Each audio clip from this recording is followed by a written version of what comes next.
ನಮಸ್ಕಾರ ವಿದ್ಯಾರ್ಥಿಗಳೇ. ನಮ್ಮ ಇವತ್ತಿನ ವಿಡಿಯೋದಲ್ಲಿ ನಾವು ವಯಸ್ಸಿಗೆ ಸಂಬಂಧಿಸಿದ ಕೆಲವು ಲೆಕ್ಕಗಳನ್ನು ಮಾಡೋಣ. ಇಲ್ಲಿ ಕೊಟ್ಟಿರುವ ಮೊದಲನೇ ಲೆಕ್ಕ ನೋಡಿ. 15 ವರ್ಷಗಳ ನಂತರ ರಾಮನ ವಯಸ್ಸು ಅವನ ಈಗಿನ ವಯಸ್ಸಿನ ಹಿಂದಿನ 5 ವರ್ಷಗಳ 5ರಷ್ಟಿದ್ದರೆ ಅವನ ಈಗಿನ ವಯಸ್ಸು ಎಷ್ಟು ಅಂತ ಕೇಳಿದ್ದಾರೆ. ಹೇಗ್ ಮಾಡೋದು, ಇದನ್ನು ಕರೆಕ್ಟಾಗಿ ಅರ್ಥ ಮಾಡ್ಕೊಳ್ಳಿ. ರಾಮನ ವಯಸ್ಸು 15 ವರ್ಷಗಳ ನಂತರ ಅಂತ ಹೇಳಿದ್ದಾರೆ. ಇವಾಗ ರಾಮನ ವಯಸ್ಸು ಎಷ್ಟು ಅಂತ ತೆಗೆದುಕೊಳ್ಳೋಣ. ರಾಮನ ವಯಸ್ಸು ಎಕ್ಸ್ ಅಂತ ತೆಗೆದುಕೊಳ್ಳೋಣ. ಈಗಿನ ವಯಸ್ಸು ಎಕ್ಸ್. 15 ವರ್ಷಗಳ ನಂತರ ಅವನ ವಯಸ್ಸು ಎಷ್ಟಾಗುತ್ತೆ? 15 ವರ್ಷಗಳ ನಂತರ ಅವನ ವಯಸ್ಸು ಎಕ್ಸ್ ನ ರೂಪದಲ್ಲಿ ಬರೆಯೋದಿದ್ರೆ ಎಕ್ಸ್ ಪ್ಲಸ್ 15 ಆಗುತ್ತೆ ಅಲ್ವಾ. ಆಮೇಲೆ ಅವ್ರೇನ್ ಹೇಳಿದ್ದಾರೆ, 15 ವರ್ಷಗಳ ನಂತರದ ಅವನ ವಯಸ್ಸು ಅವನ ಈಗಿನ ವಯಸ್ಸಿನ ಹಿಂದಿನ 5 ವರ್ಷಗಳ 5ರಷ್ಟು. ಅಂದ್ರೆ ರಾಮನ ಈಗಿನ ವಯಸ್ಸೆಷ್ಟು? ಎಕ್ಸ್. 5 ವರ್ಷಗಳ ಹಿಂದೆ ಏನಾಗತ್ತೆ? 5 ವರ್ಷಗಳ ಹಿಂದೆ ಅವನ ವಯಸ್ಸೆಷ್ಟು? ನಾವೇನ್ ತಗೋಬೇಕು?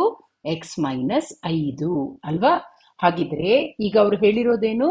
15 ವರ್ಷಗಳ ನಂತರದ ರಾಮನ ವಯಸ್ಸು ಅಂದ್ರೆ ಎಕ್ಸ್ ಪ್ಲಸ್ 15 ಅದು ಯಾವುದಕ್ಕೆ ಸಮ?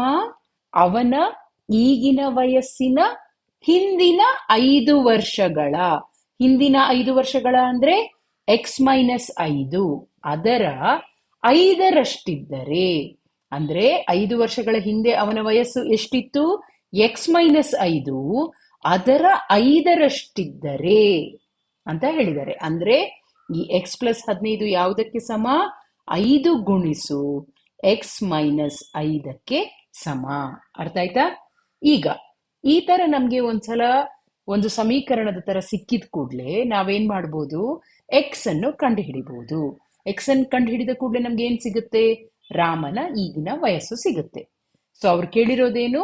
ಅವನ ಈಗಿನ ವಯಸ್ಸು. ಇದನ್ನು ಮಾಡೋಣ. ಏನ್ ಬರುತ್ತೆ? ಎಕ್ಸ್ ಪ್ಲಸ್ 15 ಸಮ, ಇದನ್ನೇನ್ ಮಾಡ್ಬೇಕು? ಗುಣಿಸ್ಬೇಕು. 5x ಮೈನಸ್ 5 25 ಅಲ್ವಾ. ಈಗೇನ್ ಮಾಡ್ಬೇಕು? ಎಕ್ಸ್ ಅನ್ನೆಲ್ಲ ಒಂದು ಬದಿಗೆ, ಸಂಖ್ಯೆಗಳನ್ನೆಲ್ಲ ಒಂದು ಬದಿಗೆ ಹಾಕೋಣ. ಈಗ ನಾವೇನ್ ಮಾಡೋಣ? ಇಲ್ಲಿ ಈ ಎಕ್ಸ್ ಅನ್ನು ಈ ಕಡೆ ತೆಗೆದುಕೊಂಡು ಹೋಗೋಣ. ಈ ಮೈನಸ್ 25 ಈ ಕಡೆ ತರೋಣ. ಹಾಗೇನಾಗತ್ತೆ? ಮೈನಸ್ 25 ಈ ಕಡೆ ಬಂದಾಗ ಪ್ಲಸ್ 25. ಈ 15 ಇದ್ದ ಹಾಗೆ ಇರ್ಲಿ, ಅದಕ್ಕೆ ಪ್ಲಸ್ 25 ಅಂತ ಆಗುತ್ತೆ. ಇಲ್ಲಿ 5x ಹಾಗೇ ಇರ್ಲಿ, ಈ ಎಕ್ಸ್ ಅನ್ನು ಈ ಕಡೆ ತಂದಾಗ, ಸಮಚಿಹ್ನೆ ಈ ಕಡೆ ತಂದಾಗ ಪ್ಲಸ್ ಇದ್ದದೇನಾಗತ್ತೆ? ಮೈನಸ್ ಆಗುತ್ತೆ ಅಲ್ವಾ. ಇನ್ನು ಮುಂದೆ ಏನಾಗುತ್ತೆ? 15 ಪ್ಲಸ್ 25 ಅಂದ್ರೇನು? 15 ಪ್ಲಸ್ 25 ಅಂದ್ರೆ 40. ಅದು ಯಾವುದಕ್ಕೆ ಸಮ? 5x ಮೈನಸ್ ಎಕ್ಸ್ ಅಂದ್ರೆ 5ರಿಂದ 1 ತೆಗೆದ್ರೆ 4. 4x ಸಮ ಅಲ್ವಾ. ಈಗ ಎಕ್ಸ್ ನ ವ್ಯಾಲ್ಯೂ ನಮ್ಗೆ ಬೇಕು ಅಲ್ವಾ. ಹಾಗಿದ್ರೆ ಎಕ್ಸ್ ನ ಪಕ್ಕದಲ್ಲಿ ಏನೂ ಇರಬಾರ್ದು. ಆ ಇದ್ದ 4 ನಾವು ತೆಗಿಬೇಕು. ಏನ್ ಮಾಡ್ಬೇಕು? ನಾವು ಎರಡೂ ಕಡೆ 4ರಿಂದ ಭಾಗಿಸ್ಬೇಕು ಅಲ್ವಾ. ಆಗೇನಾಗತ್ತೆ? ಎರಡೂ ಕಡೆ 4ರಿಂದ ಭಾಗಿಸಿದಾಗ ಇಲ್ಲಿ 4 ಹೋಗಿ ಇಲ್ಲಿ ಎಕ್ಸ್ ಉಳಿಯುತ್ತೆ. ಇಲ್ಲೇನಾಗತ್ತೆ? 4 4 10 ಅಂದ್ರೆ 10 ಸಮ ಎಕ್ಸ್ ಅಂದ್ರೇನು? ಎಕ್ಸ್ ಸಮ 10. ನಮ್ಗೆ ಬೇಕಾಗಿರೋದೇನು? ಅದೇ ಅಲ್ವಾ. ಎಕ್ಸ್ ಅಂದ್ರೆ ಏನು? ರಾಮನ ಈಗಿನ ವಯಸ್ಸು ಅಲ್ವಾ.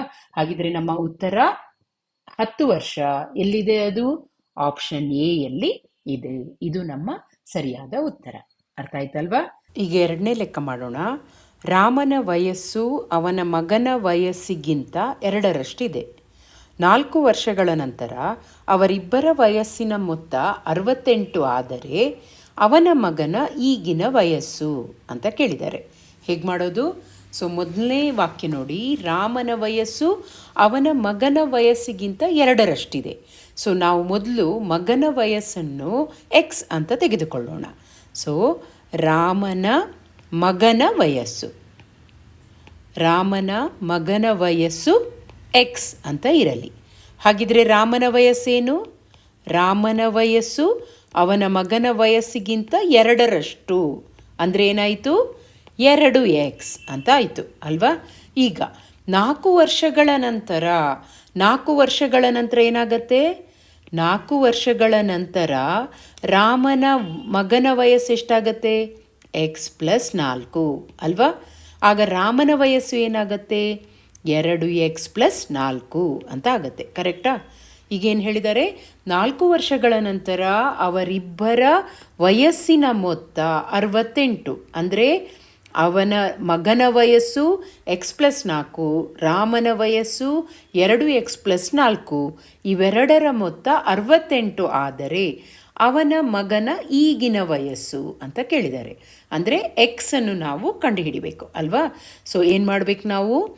x+4, 4 ವರ್ಷದ ನಂತರ ಅವರಿಬ್ಬರ ವಯಸ್ಸಿನ ಮೊತ್ತ. ಸೊ x+4 ಪ್ಲಸ್ 2x+4 ಯಾವುದಕ್ಕೆ ಸಮ? 68ಕ್ಕೆ ಸಮ. ಈಗೇನಾಗುತ್ತೆ? x ಮತ್ತು 2x ಅನ್ನು ಕೂಡಿಸಿದ್ರೆ 3x ಬಂತು, ಪ್ಲಸ್ 4 ಮತ್ತು 4 ಕೂಡಿಸಿದ್ರೆ 8 ಅಂತ ಬಂತು. ಇದು ಯಾವುದಕ್ಕೆ ಸಮ? 68ಕ್ಕೆ. ಮುಂದೇನು ಮಾಡಬೇಕು? 3x ಹಾಗೇ ಇರುತ್ತೆ, ಇಲ್ಲಿ ಸಮ. ಈ 8 ಈಚೆ ತರ್ತೀವಿ, +8 ಇದ್ದದ್ದು -8 ಅಂತ ಆಗತ್ತೆ. ಏನು ಸಿಗುತ್ತೆ?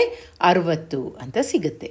ಸೊ ಇವಾಗ 3x ಅಂದರೆ 60. ಎಕ್ಸ್ ಅಂದ್ರೇನು? 60/3. ಸೊ ಎಷ್ಟು ಬರುತ್ತೆ? 3 1 ಸಲ, 3 2 ಸಲ, ಸೊ 20 ಅಂತ ಬರುತ್ತೆ. ಹಾಗಿದ್ರೆ ಎಕ್ಸ್ ಅಂದರೆ ಎಷ್ಟು? 20. ಎಕ್ಸ್ ಅಂದರೆ ಏನು? ರಾಮನ ಮಗನ ವಯಸ್ಸು ಅಲ್ವಾ? ಹಾಗಿದ್ರೆ ಇಲ್ಲಿ ಸರಿಯಾದ ಉತ್ತರ ಯಾವುದು? ಸರಿಯಾದ ಉತ್ತರ 20 ಎಲ್ಲಿದೆ?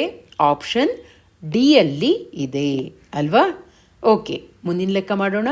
ತಂದೆ ಮತ್ತು ಮಗನ ವಯಸ್ಸುಗಳ ಮೊತ್ತ 90 ವರ್ಷಗಳು. 5 ವರ್ಷಗಳ ನಂತರ ತಂದೆಯ ವಯಸ್ಸು ಮಗನ ವಯಸ್ಸಿನ 3ರಷ್ಟಾದರೆ ತಂದೆಯ ಈಗಿನ ವಯಸ್ಸು ಅಂತ ಕೇಳಿದ್ದಾರೆ. ಸೊ ಹೇಗೆ ಮಾಡೋದು? ತಂದೆ ಮತ್ತು ಮಗನ ವಯಸ್ಸುಗಳ ಮೊತ್ತ 90 ವರ್ಷ ಅಂತ ಕೊಟ್ಟಿದ್ದಾರೆ. ಹಾಗಿದ್ರೆ ತಂದೆಯ ವಯಸ್ಸು ಎಕ್ಸ್ ಅಂತ ತೆಗೆದುಕೊಳ್ಳೋಣ. ಸೊ ತಂದೆಯ ವಯಸ್ಸು ಎಕ್ಸ್ ಅಲ್ವಾ? ಸೊ ತಂದೆ ಮತ್ತು ಮಗನ ವಯಸ್ಸುಗಳ ಮೊತ್ತ 90 ವರ್ಷ. ಹಾಗಿದ್ರೆ ನಾವು ಮಗನ ವಯಸ್ಸನ್ನು ಯಾವ ಥರ ತಗೊಳ್ಬಹುದು? ಮಗನ ವಯಸ್ಸು ಅದು ನಮಗೆ ಗೊತ್ತಿಲ್ಲ. ಸೊ ನಾವು ವೈ ಅಂತ ತಗೊಂಡು ಎಕ್ಸ್ ಮತ್ತು ವೈ ಅನ್ನುವ 2 ಚರಾಕ್ಷರಗಳನ್ನು ಬಳಸಿ ಮಾಡ್ಬೋದು. ಅದರ ಬದಲು ಸುಲಭದಲ್ಲಿ ಮಾಡೋದಿದ್ರೆ ನಮಗೆ ತಂದೆ ಮತ್ತು ಮಗನ ವಯಸ್ಸಿನ ಮೊತ್ತ ಗೊತ್ತು 90 ಅಲ್ವಾ? ಸೊ ತಂದೆಯ ವಯಸ್ಸು ಎಕ್ಸ್ ಆದರೆ ಮಗನ ವಯಸ್ಸನ್ನು ನಾನು ಎಕ್ಸ್ ರೂಪದಲ್ಲಿ ಬರಿಬೇಕು ಅಂತಿದ್ರೆ ಹೇಗೆ ಬರಿಬಹುದು? 90 - ಎಕ್ಸ್ ಅಲ್ವಾ? ಸೊ ತಂದೆಯ ವಯಸ್ಸು ಎಕ್ಸ್, ಮಗನ ವಯಸ್ಸು 90 - ಎಕ್ಸ್, ಇವೆರಡನ್ನೂ ಕೂಡಿದರೆ ನಮಗೆ ಮೊತ್ತ 90 ಅಂತ ಬರುತ್ತೆ ಅಲ್ವಾ? ಈಗ 5 ವರ್ಷಗಳ ನಂತರ ಏನಾಗುತ್ತೆ? 5 ವರ್ಷಗಳ ಬಳಿಕ ತಂದೆಯ ವಯಸ್ಸು ಏನಾಗುತ್ತೆ ಹೇಳಿ? x+5 ಅಲ್ವಾ? ಮಗನ ವಯಸ್ಸು ಏನಾಗುತ್ತೆ? 90 - ಎಕ್ಸ್ ಅನ್ನೋದು ಮಗನ ವಯಸ್ಸು. ಅದಕ್ಕೆ ನಾವು 5 ವರ್ಷಗಳ ಬಳಿಕ ಅಂದರೆ ಅದಕ್ಕೆ 5 ಸೇರಿಸ್ಬೇಕು ಅಲ್ವಾ? ಸೊ ಇದೆರಡು ನಮಗೆ ಸಿಕ್ಕಿತು. ಈಗ ಅವನು ಏನು ಹೇಳಿದ್ದಾರೆ? 5 ವರ್ಷಗಳ ನಂತರ ತಂದೆಯ ವಯಸ್ಸು ಮಗನ ವಯಸ್ಸಿನ 3ರಷ್ಟಾಗುತ್ತೆ ಅಂತ ಹೇಳಿದ್ದಾರೆ. ಸೊ ತಂದೆಯ ವಯಸ್ಸು ಅಂದರೆ ಎಷ್ಟು? 5 ವರ್ಷಗಳ ನಂತರ ತಂದೆಯ ವಯಸ್ಸು x+5 ಅಲ್ವಾ? ಅದು ಯಾವುದಕ್ಕೆ ಸಮ? ಮಗನ ವಯಸ್ಸಿನ 3ರಷ್ಟು. ಮಗನ ವಯಸ್ಸೆಷ್ಟು? 90 - x+5. ಇದು 5 ವರ್ಷಗಳ ನಂತರ ಮಗನ ವಯಸ್ಸು. ಇದರ 3ರಷ್ಟು ಅಂದರೆ ಇದಕ್ಕೆ 3ರಿಂದ ಗುಣಿಸಬೇಕು ಅಲ್ವಾ? ಸೊ ಹಾಗಿದ್ರೆ 3 × 90 - x+5 ಕರೆಕ್ಟಾ? ಈಗ x+5 ಇದು ಯಾವುದಕ್ಕೆ ಸಮ? 3 ಹಾಗೇ ಇರಲಿ. ಇಲ್ಲಿ 90 + 5 ಮಾಡೋಣ. ಏನು ಬರುತ್ತೆ? 95. ಬಳಿಕ ಇಲ್ಲಿ -x ಅಲ್ವಾ? ಇದನ್ನು ಇನ್ನೂ ಸುಲಭ ರೂಪಕ್ಕೆ ತಂದಾಗ x+5 ಅನ್ನೋದು ಯಾವುದಕ್ಕೆ ಸಮ? ಇದನ್ನೆರಡನ್ನು ಗುಣಿಸ್ಬೇಕು ನಾವು. 3 5 15, 1 ಆಮೇಲೆ 3 9 27, 28 285 ಅಂತ ಆಗತ್ತೆ, -3x ಅಂತ ಆಗುತ್ತೆ ಅಲ್ವಾ? ಈಗ ಮುಂದೆ ಏನು ಮಾಡಬೇಕು? ಎಕ್ಸನ್ನೆಲ್ಲ ಒಂದು ಬದಿಗೆ ತರಬೇಕು, ಸಂಖ್ಯೆಗಳನ್ನು ಇನ್ನೊಂದು ಬದಿಗೆ. ಆಗ ಇಲ್ಲೇನಾಗುತ್ತೆ? x ಪ್ಲಸ್ 3x ಆಗುತ್ತೆ ಸಮ 285. ಈ +5 ಆ ಕಡೆ ಹೋಗುವಾಗ ಏನಾಗುತ್ತೆ -5 ಅಲ್ವಾ. ಈಗ x ಪ್ಲಸ್ 3x ಅಂದ್ರೇನು 4x. 285 -5 ಅಂದ್ರೇನು 280. ಸೊ x ಅಂದ್ರೇನು 280 ಭಾಗಿಸು 4. 4 1 4 70 ಅಲ್ವಾ. ಹಾಗಿದ್ರೆ ಎಕ್ಸ್ ಅಂದರೆ ಏನು ಸಿಕ್ಕಿತ್ತು ನಮಗೆ 70 ಅಂತ ಸಿಕ್ಕಿತ್ತು. ಎಕ್ಸ್ ಅಂದರೆ ಏನು ತಂದೆಯ ಈಗಿನ ವಯಸ್ಸು. ನಮಗೆ ಬೇಕಾಗಿರೋದು ಅದೇ ಅಲ್ವಾ. ಸೊ ಹಾಗಿದ್ರೆ ಉತ್ತರ 70 ವರ್ಷ ಎಲ್ಲಿದೆ ಆಪ್ಷನ್ ಬಿ ಯಲ್ಲಿದೆ. ಇದು ಸರಿಯಾದ ಉತ್ತರ. ಅರ್ಥ ಆಯ್ತಲ್ವಾ. ಸರಿ, ಮುಂದಿನ ಲೆಕ್ಕ ಮಾಡೋಣ. ರಾಮ ಮತ್ತು ಹರಿಯ ಈಗಿನ ವಯಸ್ಸುಗಳ ಅನುಪಾತ 5:6. 6 ವರ್ಷಗಳ ನಂತರ ಅವರ ವಯಸ್ಸುಗಳ ಅನುಪಾತ 7:8. ಆದರೆ ಅವರ ವಯಸ್ಸುಗಳ ನಡುವಿನ ವ್ಯತ್ಯಾಸ ಎಷ್ಟು ಅಂತ ಕೇಳಿದ್ದಾರೆ. ಸೊ ಹೇಗೆ ಮಾಡೋದು? ಮೊದಲು ರಾಮ ಮತ್ತು ಹರಿಯ ವಯಸ್ಸನ್ನು ನಾವು ತೆಗೆದುಕೊಳ್ಳೋಣ. ರಾಮನ ವಯಸ್ಸು ಎಕ್ಸ್ ಅಂತ ತೆಗೆದುಕೊಳ್ಳೋಣ, ಎಕ್ಸ್. ಅದೇ ಥರ ಹರಿಯ ವಯಸ್ಸು ವೈ ಅಂತ ತೆಗೆದುಕೊಳ್ಳೋಣ. ಈಗ ಏನು ಹೇಳಿದ್ದಾರೆ? ಅವರ ವಯಸ್ಸಿನ ಈಗಿನ ವಯಸ್ಸಿನ ಅನುಪಾತ 5:6. ಸೊ ಈಗ ನಾವು ಅದನ್ನು ಹೇಗೆ ಮಾಡಬೇಕು? ಈಗ ಎಕ್ಸ್ ಮತ್ತು ವೈ ರಾಮ ಮತ್ತು ಹರಿಯ ವಯಸ್ಸು. ಸೊ ಇಲ್ಲಿ ರಾಮನ ವಯಸ್ಸನ್ನು ಮೇಲೆ ಹಾಕಿ ಕೆಳಗಡೆ ಹರಿಯ ವಯಸ್ಸನ್ನು ಹಾಕೋದಿದ್ರೆ ನಾವು x/y ಅಂತ ತೆಗೋತೀವಿ. ಅನುಪಾತವನ್ನು ಅದೇ ಥರ 5/6 ಅಂತ ತೆಗೋತೀವಿ. ಸೊ ಯಾವುದೇ ಎರಡು ಅನುಪಾತಗಳನ್ನು ನಾವು ಭಿನ್ನರಾಶಿಯ ರೂಪದಲ್ಲಿ ಬರೆದಾಗ ಈ ಥರ ತೆಗೋತೀವಿ. ಈಗ ಇದನ್ನು ಓರೆ ಗುಣಾಕಾರ ಮಾಡಬೇಕು ಅಲ್ವಾ. ಸೊ ಓರೆ ಗುಣಾಕಾರ ಮಾಡಿದಾಗ ನಮಗೇನು ಸಿಗುತ್ತೆ? 6x ಸಮ 5y ಅಂತ ಸಿಗುತ್ತೆ. ಓಕೆ. ಈಗ ಮತ್ತೇನು ಹೇಳಿದ್ದಾರೆ? 6 ವರ್ಷಗಳ ನಂತರ ಅವರ ವಯಸ್ಸುಗಳ ಅನುಪಾತ 7:8 ಅಂತ ಕೊಟ್ಟಿದ್ದಾರೆ. 6 ವರ್ಷಗಳ ನಂತರ ರಾಮನ ವಯಸ್ಸು ಏನಾಗುತ್ತೆ? ರಾಮನ ವಯಸ್ಸು x+6 ಅಂತ ಆಗುತ್ತೆ. ಹರಿಯ ವಯಸ್ಸು ಏನಾಗುತ್ತೆ? y+6 ಅಂತ ಆಗುತ್ತೆ ಅಲ್ವಾ. ಇದು ಯಾವುದಕ್ಕೆ ಸಮ? ಯಾವ ಅನುಪಾತ? 7:8 ಅಂದರೆ ಅದು 7/8ಕ್ಕೆ ಸಮ ಅಲ್ವಾ. ಈಗ ಇದನ್ನು ನಾವೇನು ಮಾಡಬೇಕು? ಅದೇ ಥರ ಓರೆ ಗುಣಾಕಾರ ಮಾಡಬೇಕು. ಸೊ ಓರೆ ಗುಣಾಕಾರ ಮಾಡಿದಾಗ ಏನು ಸಿಗುತ್ತೆ ನಮಗೆ? x+6 ನಾವು 8ರಿಂದ ಗುಣಿಸಿ ಅದು ಸಮ ಏನಾಗುತ್ತೆ? y+6 ನಾವು 7ರಿಂದ ಗುಣಿಸಬೇಕು ಅಲ್ವಾ. ಸೊ ಇದನ್ನು ಮಾಡೋಣ. ಏನು ಸಿಗುತ್ತೆ? 8x + 8 48 ಸಮ 7y + 7 42. ಈಗೇನು ಮಾಡೋಣ? ಎಲ್ಲ ಚರಾಕ್ಷರಗಳನ್ನು ಒಂದು ಬದಿಗೆ ಹಾಕೋಣ. ಏನಾಗುತ್ತೆ? 8x - 7y ಸಮ ಇಲ್ಲಿ 42 - 48 ಅಂತ ಆಗುತ್ತೆ. ಸೊ ಇಲ್ಲಿ 8x - 7y ಇದು ಸಮ ಯಾವುದಕ್ಕೆ? -6ಕ್ಕೆ ಸಮ ಅಲ್ವಾ. ಈಗ ನಾವೇನು ಮಾಡಬೇಕು? ಈಗ ಇಲ್ಲಿ ಎಕ್ಸ್ ಅಥವಾ ವೈ ಯಾವುದನ್ನಾದರೂ ಒಂದನ್ನು ನಾವು ಕಂಡುಹಿಡಿಲಿಕ್ಕೆ ಪ್ರಯತ್ನಿಸಬೇಕು. ಸೊ ಹೇಗೆ ಮಾಡೋದು? ನಮಗೆ ಗೊತ್ತು 6x ಸಮ 5y ಅಲ್ವಾ. ಸೊ ಅದನ್ನೇ ಇಲ್ಲಿ ತಗೊಂಡ್ರೆ 6x ಸಮ 5y. ನಾನು ಎಕ್ಸನ್ನು ವೈ ರೂಪದಲ್ಲಿ ಬರೆಯೋದಿದ್ರೆ ಏನು ಬರಿಬೇಕು?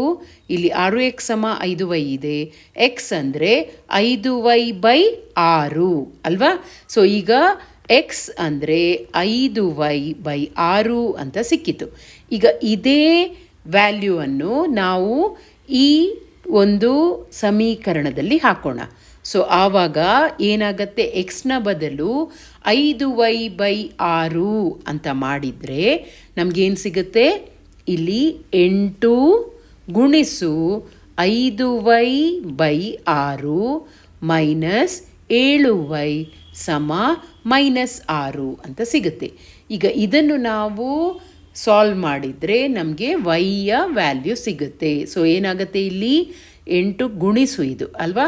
ಸೊ 8 40y ಮೈನಸ್ ಇಲ್ಲಿಗ ಲಾಸ ತೆಗೆದ್ರೆ 6 42y ಸಮ ಈ 6ಅನ್ನು ಈ ಕಡೆ ತಗೊಂಡೋದ್ರೆ 6 -36 ಅಂತ ಆಯಿತು ಅಲ್ವಾ. ಸೊ ನಿಮಗೆ ಕರೆಕ್ಟಾಗಿ ಈ ಬೀಜಗಣಿತದಲ್ಲಿ ಲಾಸ ಎಲ್ಲ ಸರಿಯಾಗಿ ಗೊತ್ತಿದ್ರೆ ಇದು ಸುಲಭವಾಗಿ ಅರ್ಥ ಆಗುತ್ತೆ. Okay, so ಈಗೇನಾಯ್ತಿದು 40y minus 42y ಅಂದರೆ ಎಷ್ಟು? -2y ಸಮ -36.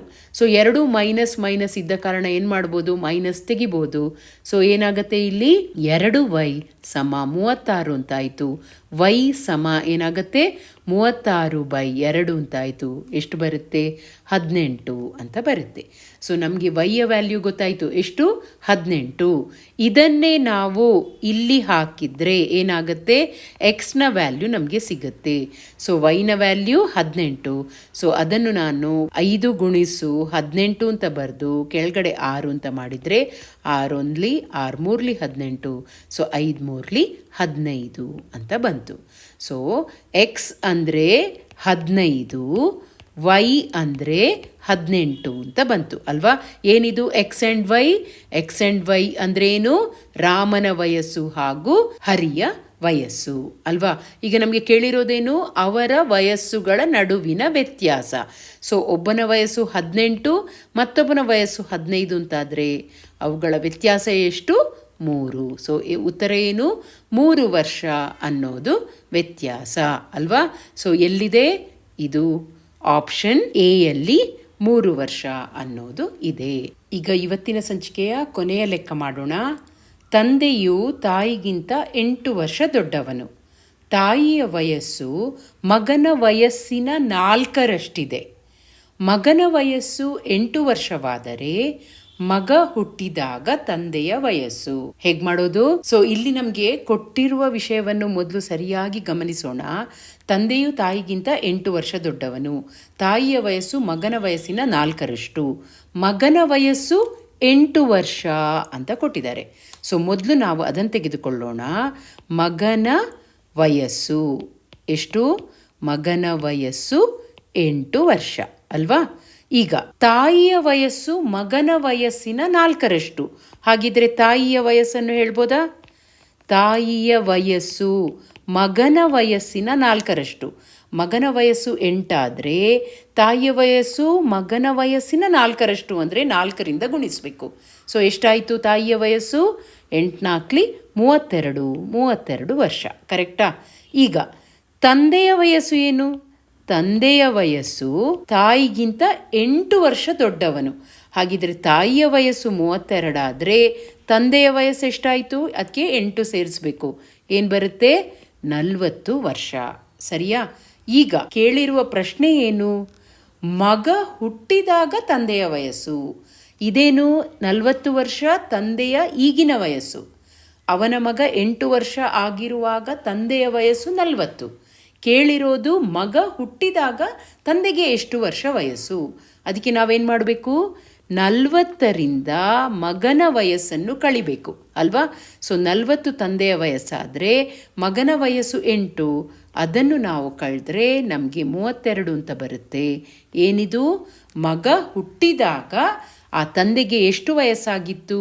ಅದು ಇದು 32 ಅಲ್ವಾ? ಸೊ ಹಾಗಿದ್ರೆ ಇಲ್ಲಿ ಉತ್ತರ ಏನು? ಉತ್ತರ 32 ಎಲ್ಲಿದೆ? ಆಪ್ಷನ್ ಎಯಲ್ಲಿ ಸರಿಯಾದ ಉತ್ತರ ಇದೆ. ಅರ್ಥ ಆಯ್ತಲ್ವಾ? ಸೊ ಇಂತಹ ವಯಸ್ಸಿನ ಲೆಕ್ಕಗಳನ್ನು ಮಾಡುವಾಗ ಆ ಲೆಕ್ಕವನ್ನು ಕರೆಕ್ಟಾಗಿ ಓದಿ ಸರಿಯಾಗಿ ಅರ್ಥ ಮಾಡಿಕೊಳ್ಳೋದು ಬಹಳ ಮುಖ್ಯ. ಅರ್ಥ ಆಯ್ತಲ್ವಾ? ಸರಿ, ಹಾಗಿದ್ರೆ ಇಂತಹ ಅನೇಕ ಲೆಕ್ಕಗಳನ್ನು ಮಾಡುತ್ತಾ ನಿರಂತರ ಅಭ್ಯಾಸ ಮಾಡ್ತಾ ಇರಿ. ಮುಂದಿನ ಸಂಚಿಕೆಯಲ್ಲಿ ಮತ್ತೆ ಇನ್ನೂ ಲೆಕ್ಕಗಳನ್ನು ಮಾಡೋಣ. All the best.